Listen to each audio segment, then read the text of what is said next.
engraçado porque talvez por causa do background de engenharia, quando eu penso na estrutura organizacional, eu visualizo uma máquina, né?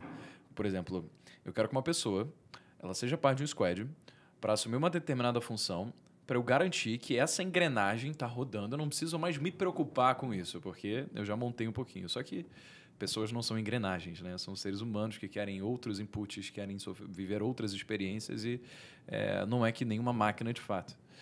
A pergunta que eu tenho, cara, assim, com esses 30% desse tempo que as pessoas vão alocar para assumir outras responsabilidades, então, legal, eu entendi que elas não precisam abrir mão da performance do trabalho core delas. Claro. Então, elas vão continuar entregando isso, porque é o que elas vão fazer nesses 70%. E a partir do momento que a gente tem uma análise da entrega, a gente consegue medir se isso está sendo feito ou não. O que você está me dizendo para elas conseguirem mais remuneração e elas quererem ver que elas estão crescendo, elas precisam depender dos 30% e dessas outras coisas aqui. É isso que você está dizendo? Pode ser dos 30% como tempo, tá? Se a gente quiser metrificar. Mas não quer dizer que ela vai depender de outras iniciativas em outras áreas. Às vezes, ela vai aplicar exatamente na própria área, numa melhoria de qualidade, numa otimização de processo, vai aumentar o impacto do que ela teria do básico do que era esperado. É isso. Uhum. Bom. Mas e a tua observação inicial, ela não é errada, tá? Porque eu ouvi uma certa tristeza na sua voz. Não, quando você disse que como engenheiro... Porque, gente, é complexo. Não, mas é só... Você está certo. Matemática Mas é uma engrenagem em algum nível. Você precisa ter um senso de previsibilidade que a tua organização vai entregar. Então, não é para ser uma grande flexibilização e comunidade. Existe um conceito, acho que da outra vez que a gente esteve junto, eu falei sobre o reinventando as organizações. E para quem nos está ouvindo, recomendo fortemente leia o livro. E esse ano saiu Reinventando as Organizações, edição ilustrada. Uma delícia de ler, muito mais fácil, porque o outro era mais difícil. Dá para entender claramente que na nossa evolução, a gente saiu de organizações, não só organizações de negócios, organizações sociais, organizações regidas por medo, depois organizações regidas só por hierarquia, depois só por performance. E aí a gente teve um momento em que a gente achou que a gente ia abraçar a árvore e dançar ciranda, né? Dança circular do escritório. E agora a gente entendeu que não dá para ser tão flexível. Precisa ter, sim, um nível de previsibilidade. Essa máquina, em algum nível, também pode andar, né? O ser humano ele é previsível em grande parte do tempo. Você sabe que tem que comer, você sabe que tem no banheiro, você sabe que tem que acordar. Não dá para você fazer de conta que você é essa vida louca toda. A gente gostaria, só que não. Mas a gente se prendeu muito nessa fase de abraçar a árvore e isso prejudicou muito a transição do processo. E se você hoje estudar as organizações, principalmente no Brasil, contexto, né? Hoje, quase 20 mil empresas da base da Solid são pequenas e médias empresas. E isso é um discurso ainda muito distante para eles. Eles são processos. Eles são old school. Vai ter lá o processo de atração, desenvolvimento e retenção das pessoas ali, engajamento, performance. Isso está sendo... Quando você abre uma vaga para contratar... vocês abrem aqui uma vaga, você já tem um slot de 2 meses atrasado de trabalho. Então, você vai falar, essa pessoa vai ficar 70%... Isso é o 120. Agora eu quero 120% do seu tempo. Por quê? A pessoa não tem nem tempo do onboarding. E aí você vai falar que ela ainda vai ter, mas o que o Pelas trouxe é muito interessante, porque a Google coloca, né, o 70, 20, 10. 70% do seu tempo você está focado no core business, 20% você está focado em iniciativas adjacentes e 10% você vai focar em coisas disruptivas. E a gente está falando sobre blockchain, sobre criptomoeda, são coisas completamente fora. Lá na Solids a gente tem uma banda de música da Solids. E a banda ensaia no ambiente de trabalho. Pega a cerveja, senta lá, toca. E tem gente atendendo suporte, atendendo cliente, vendendo. E a banda está tocando. Mas essas pessoas não estão trabalhando? Faz parte do trabalho dela. Caramba, então, assim, vocês acham que seria pertinente chegar, Cirilão, vamos fazer uma pesquisa interna de outras áreas que as pessoas gostariam de aprender mais. E aí a gente ter esses dados, assim, para saber como alocar, às vezes, como saber... Porque, às vezes, as pessoas elas querem, mas elas não perguntam ou não se sentem livres e tudo. Vocês acham que tendo um processo assim funciona? Cara, eu acho um excelente exercício. Absolutamente excelente exercício. É essa provocação de você falar para as pessoas e puxar das pessoas. Principalmente agora que a gente começa a discutir trabalho híbrido, que as pessoas não estão juntas no mesmo ambiente, é essencial esse puxar. Esse perguntar para as pessoas. Legal, você está fazendo o teu, mas que mais você gostaria de conhecer? Em que outra iniciativa você poderia contribuir? Ajuda essas pessoas a caminharem para outros lugares que às vezes elas não tomam iniciativa. E eu costumo recomendar muito que processo seletivo, olhando para frente, além do critério ético e tal, a diferença do jogo se chama iniciativa. A pergunta de entrevista é: me dê exemplos de situação na sua vida em que você tomou iniciativa para resolver problemas. É isso. Nossa. Não fica me esperando fazer nada. Eu estou aqui com as pulseirinhas que a gente faz no escritório, que é só protagonismo. Então, uma está escrito aqui: se não tiver ninguém fazendo, faça. Não espera ninguém. E a outra é: se eu gostasse de mimimi, eu comprava um gato gago. Velho, vamos fazer. A gente está junto. E tem que ter iniciativa. É muito interessante esse ponto, porque a gente sai de uma época pré-pandemia, onde as organizações se prepararam para gerenciar a experiência dos colaboradores dentro das organizações. E agora a gente veio a pandemia, todo mundo que tinha um plano teve que rasgar o seu plano e mudar completamente. E aí as organizações tiveram que aprender a participar de uma experiência da vida do colaborador na casa dele. Então, ele ia para o ambiente de trabalho, interagia com as pessoas e aí agora ele está sozinho. Aqui em São Paulo, imagina, muita gente veio a trabalho, alugou apartamento, está morando sozinho, ele tem uma vida que era o ambiente com as pessoas, você tinha happy hour, você fazia toda a sua rotina de academia, de bike, de tudo, pós-trabalho, pré-trabalho, e de repente isso tudo foi por água abaixo, você está dentro do seu quartinho, no computador, numa tela do Zoom, tendo que interagir com as pessoas do outro lado. E várias pessoas com filhos, com gato, com cachorro, e você entrando dentro da casa da pessoa e mudando toda a rotina. Então, se a gente não se adaptar muito rápido a essas mudanças, você não consegue participar ou ajudar essas pessoas a mudarem a vida delas.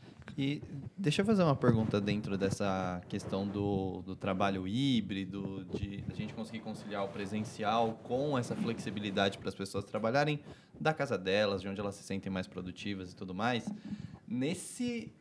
Tanto na cultura que a gente está querendo promover mais aqui dentro das jovens, quanto nessa questão das pessoas conseguirem colaborar mais com outras áreas, colaborar mais com outras pessoas fora desse job description ali, né, das tarefas que ela tem no dia a dia, a gente vê que o presencial ele realmente tem uma diferença grande do online, porque acontecem mais interações inesperadas, né, não planejadas. E nessa questão do trabalho híbrido, é até uma realidade atual das jovens, a gente tem pessoas de fora do estado e que não é viável, não existe a possibilidade de ter um trabalho híbrido porque a pessoa viria para cá, sei lá, uma vez no semestre, sabe? Uma vez no ano, sei lá. Como que a gente concilia essa questão de dar flexibilidade para a pessoa, ao mesmo tempo estimular que ela possa viver essa cultura do presencial, essa cultura onde ela tenha mais trocas, conheça mais a empresa como um todo, possa colaborar com outras frentes? Como balancear isso? E aí, só para finalizar, a gente só tem que ter pessoas na empresa que tenham a possibilidade de vir com uma frequência X para cá, e não contratar gente de outros estados? Tipo, como que fica essa situação? Não, a tua pergunta, ela é super complexa e se ela tivesse uma resposta precisa, a gente ia resolver geral o pós-pandêmico. Mas, agora os futuristas vão ficar bravos comigo, as pessoas que são todas abraçando o futuro do trabalho vão ficar bravas. O presencial é muito importante. O presencial é super importante. Há pouco tempo saiu um livro, eu não lembro, infelizmente, o nome do autor, que falava exatamente isso, que até a chamada que saiu na mídia foi: quem não vier pelo presencial vai se dar mal. E a galera caiu de pau falando: isso é old school, o cara não entende nada, isso aí, enfim, né, todas as bobagens.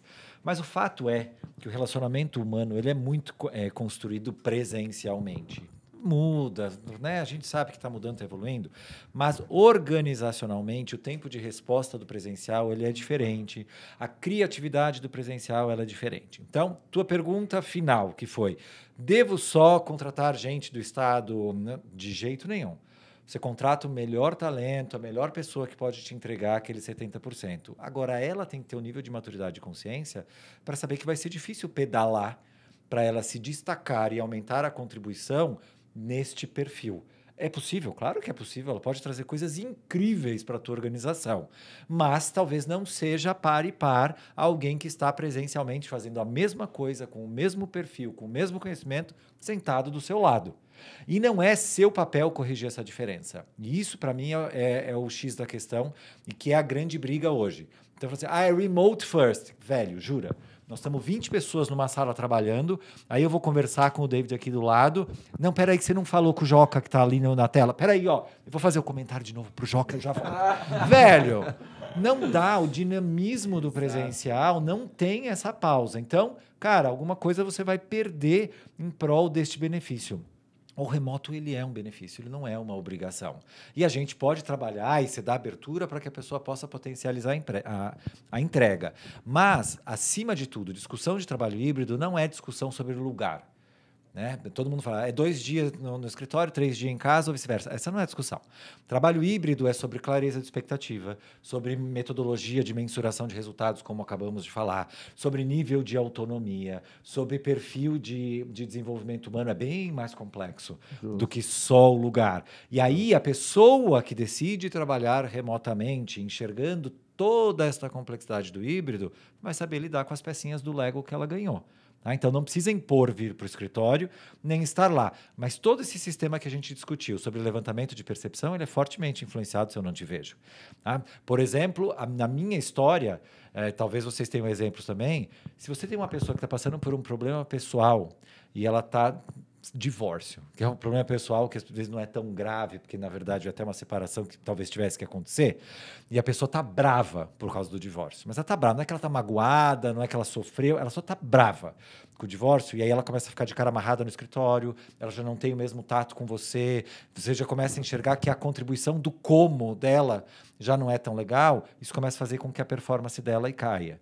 Talvez, se essa pessoa trabalhasse no remoto durante este período, ela continuasse te entregando legal e não tivesse o ruído da qualidade. Ou seja, em alguns momentos não te vê até que é bom, mas eu não posso garantir que vai ser sempre assim. Legal. Por que a gente tem que decidir entre um ou outro? Por que não pode, dentro de uma organização, analisar o seu contexto, o seu estágio de maturidade, as pessoas que eles estão, as funções, e aí você começa a entender que cabe remoto, híbrido e presencial, dentro de uma mesma organização. Então, mas que você tenha clareza no processo de comunicação para quem, como, quando, onde. E a gente está numa fase de transição. Primeiro, todo mundo falou agora remote first, né? Todo mundo quis caminhar. Vamos entregar os escritórios. De repente, opa, peraí, a gente vai precisar do escritório. Mas já entreguei o escritório. E agora, o que eu faço? Então, a gente é muito rápido para tomar decisões em mudanças que vão impactar o longo prazo. Então, teria bastante cuidado nessa decisão. Vou dar um exemplo nosso lá. A gente está com mais de 200 vagas abertas, mais de 100 em tecnologias. A gente abriu vaga no mundo inteiro. Quem quiser vir presencial, a gente tem escritórios em vários lugares. Quem quiser trabalhar remoto, a gente tem estrutura para trabalhar remoto. Quem for híbrido, a gente também vai ter estrutura para quem for trabalhar híbrido. Há poucos anos atrás, a gente tinha uma barreira geográfica em Belo Horizonte que as empresas de São Paulo não conseguiam tirar as pessoas dali. E elas recebiam offer de outras empresas aqui de tecnologia, só que essa pessoa tinha que mudar. Essa pessoa tinha que levar a família, essa pessoa tinha que deixar todo o ciclo para ter 20%, 30% a mais no salário. Não compensava. Agora não, essa barreira caiu. E aí essas empresas do mundo inteiro estão buscando pessoas de tecnologias no Brasil. E o mercado ficou extremamente aquecido em detrimento a essa barreira que foi quebrada. Deixa eu só fazer 2 complementos. Primeiro, pode parecer de tudo que a gente está falando que todas as pessoas no futuro do trabalho, das organizações, terão esta veia empreendedora de que eu quero criar e eu penso fora da caixa e eu faço mais do que o meu trabalho. Não. Vai ter gente que está quietinha no canto, fazendo arroz com feijão, cuja relação com o trabalho é puramente ferramental. Eu trabalho por causa da grana, me desenvolvo, sou feliz aqui e faço fora. Não tem problema. Só não pode ser a massa maior da sua organização, como historicamente foi. E a segunda observação é sobre o exemplo do divórcio que eu dei. Não quero minimizar que o divórcio é algo ruim, senão minha mulher vai me bater. Né? Só deixando claro. Quis dar um exemplo de uma ruptura que talvez um casal que já chegou num ponto que gostaria de se separar não era grave, tá? Mas qualquer problema que a pessoa tenha na sua vida pessoal que possa trazer para o escritório um impacto negativo, às vezes é bom você preservar. E antigamente a gente não podia ter esse espaço.